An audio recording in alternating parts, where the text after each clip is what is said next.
Assalamualaikum warahmatullahi wabarakatuh. Oke, kita akan bahas soal-soal untuk persiapan ujian mid semester ya. Ini kelas 11. Nah, di sini ya, yang pertama kita lihat ada soal tentang nah ini tentang dinamika rotasi ya. Ya, babnya dinamika rotasi. Kemudian bab yang berikutnya itu tentang elastisitas ya. Jadi kalau kita langsung lihat ke nomor satunya, sebuah sistem terdiri dari 4 partikel identik. Nah, ini identik ya, bermassa masing-masing 2 kg. Nah, ini masing-masing massanya 2 kg. Keempat partikel diletakkan pada sudut persegi panjang yang sisinya 40 cm. Jika massa sisi yang menghubungkan keempat partikel diabaikan dan sisi diputar ya, dan porosnya adalah salah satu sisi persegi. Nah, ini sisinya ya, sisi persegi. Maka besar momen inersia, yang diminta adalah momen inersianya. Nah, langkah awal kita coba dulu ilustrasikan bentuknya ya. Ini saya buat di sini bentuknya. Katakanlah seperti ini ya. Nah, masing-masing sudutnya ini ada sebuah partikel nih, tetap identik. Ini saya buat yang berwarna merah ini. Nah, saya kasih nama sini M1, massa M2, M3 dan juga M4. Nah, jika ini katanya salah satu, jadi coba kita lihat nih. Sistem diputar, porosnya adalah salah satu sisi persegi. Sisinya bebas, mau ambil salah satunya yang paling. Salah satu saya ambil yang ini. Nah, yang ini jadikan porosnya. Nah, ketika diputar seperti ini, ya ini kita putarkan, maka yang terjadi M1 dan M2 ini kita terletak di poros sehingga R-nya itu 0 ya. Seperti yang sebelumnya sudah saya pelajari bahwa inersia itu rumusnya massa partikel kali R kuadrat. R itu jarak dari si partikel ke poros ya. Nah, dalam hal ini saya bisa buat di sistemnya adalah I1 tambah 2 tambah I3 ditambah I4. Nah, tapi di sini M1 sama M2 kan terletak di poros sehingga R-nya itu 0. Jadi ini 0 aja untuk I1 dan I2 nya. Oke, tinggal adalah M3 R3 kuadrat ditambah 4 R4 kuadrat. Nah, M3 nya di sini kan katanya sama semua ya, 2 kg. Berarti M3 juga 2 kg. Nah, jari-jarinya R-nya itu kita pakai ini. Nah, R4 nya dari sini. Oke, ke porosnya. Nah, itu kan 40 cm. Kita buat bentuk jadi 0,4. Itu sama. 2 kali 0,4 kuadrat. 2 dikali ini 0,16 tambah 2 kali 0,6 0,32 tambah 0,32 sehingga dikeluarkan jawabannya adalah 0,64 kg meter persegi ya. Nah, ini untuk menunjukkan soal nomor satunya ya, mudah-mudahan bisa dipahami. Oke. Nah, sekarang kita lanjut ke nomor berikutnya, nomor 2. Nah, ini juga masih mengenai momen inersia ya. Kita perhatikan. Ya, sama-sama dibaca dulu, nanti dibaca. Kemudian ini bisa videonya di-pause dulu untuk mengerjakan. Setelah itu baru dilanjut lagi. Oke, di sini ada 3 benda P, Q dan R. Nah, sini dikatakan terletak pada bidang XY yang saling menghubungkan dengan benda. Nah, ini batangnya juga tipis ya, jadi dan ringan, massanya diabaikan ya. Nah, seperti ini. Ini untuk massa si benda P-nya adalah 4 kilo, massa Q-nya 6 kilo dan si R-nya 4 kilo juga. Nah, tapi di sini koordinatnya masing-masing ya. Untuk P-nya di 0,6, si Q-nya di 8,0, lalu si R-nya di 0,-6 ya. Nah, sama seperti di sini, berarti 8, di sini 6, di sini juga -6 untuk posisinya. Nah, sistem diputar pada poros yang menembus bidang. Nah, ini menembus bidang melalui benda P dan 3 lurus bidang gambar. Maka besar momen inersia juga ditanya. Nah, jadi melalui P. Jadi P ini sebagai poros nih, porosnya di P. Sehingga ya seperti biasa inersia P-nya kita jadikan 0 karena R-nya 0. Sehingga untuk menyelesaikan ini kita bisa buat untuk inersianya berarti hanya awalnya kan IP ditambah IQ ditambah IR. Nah, berhubung si porosnya itu menembus partikel P ya, berarti sini IP-nya itu kita hilangkan. Nah, Q-nya tentu MQ dikali RQ kuadrat tambah MR kali RR kuadrat. Nah, ini ke poros ya, berarti ke P. Jadi ini untuk si mana dulu kita buat ya, si Q. Ini harus tahu jaraknya, ini kan 8 ya. Ini 6, maka di sini adalah 10 pi Pitagoras ya. Nah, 10 itu untuk si RQ gitu. Nah, tadi masa Q-nya berapa? MQ-nya ini ya, 6. 6 dikali RQ-nya itu tadi 10, tapi ini satuannya adalah meter, udah pas ya, berarti kita nggak perlu rubah. 10 dikurankan MR-nya, nah masa R-nya itu 4. Nah, jaraknya dari poros titik P ke benda R itu adalah di 12 ya, karena 6 sama 6. Ini 12 kita kuadratkan. Nah, ini 6 dikali 100 tambah 4 kali 144 ya. 600 ditambah ini 16 1 16 17 1 5 76 kita jumlahkan jadi 6 7 ini berapa ya? Ini 11. Jadi 1176 kilogram meter persegi. Oke. Nah, ini untuk soal nomor 2-nya. Ya, mudah-mudahan bisa dipahami ya. Oke, selanjutnya kita lihat nomor 3. Nah, di sini silinder pejal bermasa 10 kg, berjari-jari 20 cm dilepas dari bidang miring dan menggelinding. Ini kalimatnya menggelinding ya, tanpa slip. Jika sudut kemiringannya di sini tetanya 53 derajat sudutnya, G-nya 10 meter per sekon kuadrat, maka besar percepatan, tanya A-nya ya, percepatan silindernya. Oke, ini saya akan coba buat ilustrasinya dulu untuk mempermudah pemahamannya. Sini saya akan gambarkan ya apa namanya, di bidang miring ya. Oke, ini bidang miring seperti ini. Nah, kemudian ada silinder ya katanya. Oke, kita buat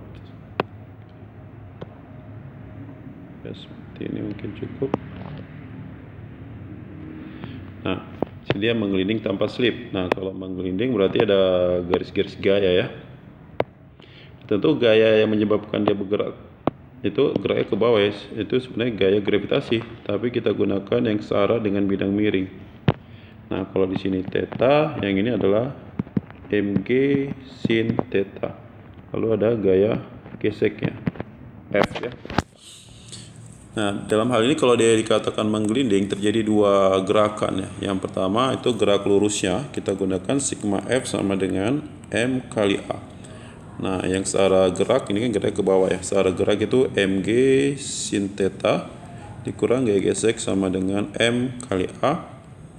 Sehingga mg sin theta dikurang MA sama dengan F, itu untuk gaya geseknya. Lalu kita lihat dia juga berotasi, jadi kita gunakan sigma tau sama dengan I kali alfa. Nah, sigma taunya di sini kita perhatikan porosnya ini ya, tengah-tengah. Nah, jadi lengan gaya sama dengan jari-jari R dikali F ya. Kalau si mg sin theta ya kita hilangkan. Kenapa? Karena dia diletak di poros ya. Nah, ini tadi katanya silinder. Kalau silinder berarti inersianya setengah mr kuadrat A per R. Kita bisa coret R kuadrat sama R, kiri kanan juga bisa coret. Nah, F-nya masukkan yang ini ya nilainya. Jadi mg sinus theta dikurang M kali A sama dengan setengah M kali A. Nah, di sini kelihatan massa tidak mempengaruhi percepatan karena bisa kita bagi M semua. M-nya hilang, ini juga hilang, ini juga hilang. Jadi G-nya tadi kita masukkan angka, boleh ini tapi nanti aja deh. Kita buat G kali sin theta sama dengan setengah A tambah A ya. Sehingga G kali sin theta sama dengan ini 3/2A. Sehingga A-nya sama dengan 2G A2/3G sin theta. Sebenarnya ini bisa jadikan rumus jika bentuknya merupakan silinder pejal. Jadi kalau kita masukkan di sini A-nya 2/3 dari G-nya 10. Nah, ini sinus sudutnya 53 ya. Jadi sinus 53 ya. Berarti 20/3 dikali 0,8. Maka jawabannya adalah 16/3 meter persekutuan kuadrat, atau boleh buat pecahan jadi 5,33 ya. Ya, itu untuk soal yang nomor 3 ini. Ya, mudah-mudahan bisa dipahami. Oke, selanjutnya kita lihat nomor 4 ya. Oke, untuk di nomor 4 ini, nah, di sini ada dua balok ya, dihubungkan pada tali seperti di gambar ini ya. Oke, dikasih tahu M1-nya 5 kg. Nih, masa 1, M2-nya 2 kg, dan massa katrolnya 2 kg. Nah, gravitasi kecepatannya kita pakai 10. Maka besar tegangan tali yang terhubung dengan M1. Nah, ini ada M1. Tegangan tali yang di sini ya. Kita kasih nama T1. Nah, di sini ya saya kasih berat tuh W ya, W1 untuk di M2 ini W2. Di sini ada T2. Nah, jadi untuk menyelesaikan soal ini, sebelumnya saya udah jelaskan ya, untuk percepatan pada katrol ini bisa kita bisa kita tuliskan yang seperti ini. Bisa langsung aja, A-nya adalah selisih yang besar dengan kecil, M1 kurang M2 per M1 tambah M2 ditambah setengah dari massa katrol ya, dikali percepatan gravitasi. Nah, ini sebelumnya juga udah dibahas ya di kelas. Nah, untuk M1-nya di situ kita buat ini 5 dikurang 2 per 5 tambah 2 ditambah setengah massa katrol berapa? 2 kg juga, kali 10. 3 per ini jadi 1, jadi 8 kali 10, sehingga jawabannya 30/8 atau 15/4 ya meter persekutuan kuadrat, itu percepatannya. Nah, yang diminta pada T1, jadi kita tinjau T1-nya. Berarti M1 yang kita gunakan yang ini ya. Nah, ini dia. Nah, ini kan lebih berat M1, maka geraknya ke bawah. Oke, kita gunakan ya, sigma F sama dengan M1 kali A. Nah, yang searah gerak itu positif kita buat, maka W1-nya positif, T2-nya negatif. Ya, W1 kurang T2 sama dengan M1 dikali A ya. Nah, kita masukkan nih rumusnya, M1 kali G dikurang, ini T1 maksudnya ya, T1 sama dengan M1 dikali A. Massa 1 tadinya 5 ya, jadi 5 kali 10 dikurang T1 sama dengan 5 kali 15/4 ya. Sehingga ini 50 dikurang 75/4 sama dengan T1-nya. Oke. Ya, tinggal dikurangkan saja ya. Ini jadi 200 ya, dikurang 75/4 ya. Jadi berapa itu? Jadi T1-nya adalah 125 dibagi 4. Nah, seperti itu ya. Saya rasa ini mudah dipahami ya. Oke, itu nomor 4-nya. Sekarang kita lanjut nomor 5. Nah, nomor 5 ini, untuk nomor 5 ini adalah kesetimbangan ya. Perhatikan gambar berikut. Batang AB bermassa 3 kg ya. Panjangnya 6 meter ini. Jarak AC adalah 2 meter. Dan massa balok yang digantung di sini M kecilnya 6 kg. Jika gravitasi 10 meter per detik kuadrat, maka besar tegangan tali. Nah, minta tegangan tali ya. Langkah awal kita gambar dulu gaya-gayanya. Di sini batang AB, batangnya memiliki massa, letak di tengah ya, di pusat. Nah, di sini kita kasih nama, karena di sini G-nya 10, ini kan M kali G ya, sehingga langsungnya 30 Newton. Oke. Nah, kemudian kalau si batang M kecilnya ini 6, berarti ini ada gaya 60 Newton ya. Nah, kemudian ada tegangan talinya. Oke. Yaudah, kita lihat sini, porosnya kita ambil di A ya. Kita gunakan kesetimbangan rotasi sigma tau sama dengan 0. Nah, coba kita lihat untuk yang pertama, untuk tegangan tali. Ini melawan arah gerak ya. Ini kan jadi gerak ke sana. Jadi ditarik ke sana sehingga melawan gerak itu kita buat positif ya. Jadi AB, jarak dari A ke B. Ya. Jarak dari A ke B itu 6 meter. Jadi 6 dikali tegangan talinya ya. Dikali dengan sinus 37. Kemudian ini kurang ya, karena si 60-nya itu akan searah jarum jam. Nah, ini dari A ke C 2 meter, berarti 2 dikali 60. Kita tidak perlu membuat sinnya, karena sin 90 itu ya 1 gitu. Nah, untuk si 30 juga, ini tengahnya dari 6, tengahnya 3 ya. 3 dikali 30 ini sama dengan 0.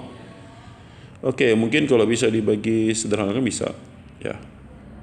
Kalau ini hitungannya tinggal dihitung T-nya berapa dapat dari persamaan ini.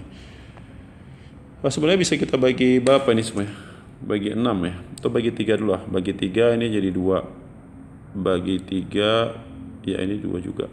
Bagi 3 ini habis. Jadi 2T dikali 0,6 dikurang 40 dikurang 30 sama dengan 0. Sehingga 1,2T sama dengan sini berapa ya? Berarti 70.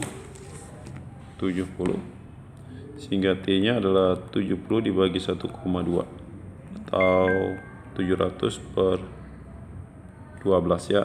Ini sama-sama kita bagi 4 lah. 7 kali 25 ya. Bagi 4 sini 3.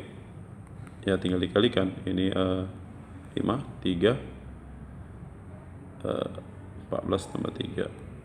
Nah, ini jawabannya ya. Oke. Nanti kalau ada kesilapan saya dalam menghitung ya coba diperbaiki ya. Oke, saya rasa cukup sekian dulu untuk pembahasan kita kali ini. Semoga bermanfaat. Terima kasih. Assalamualaikum warahmatullahi wabarakatuh.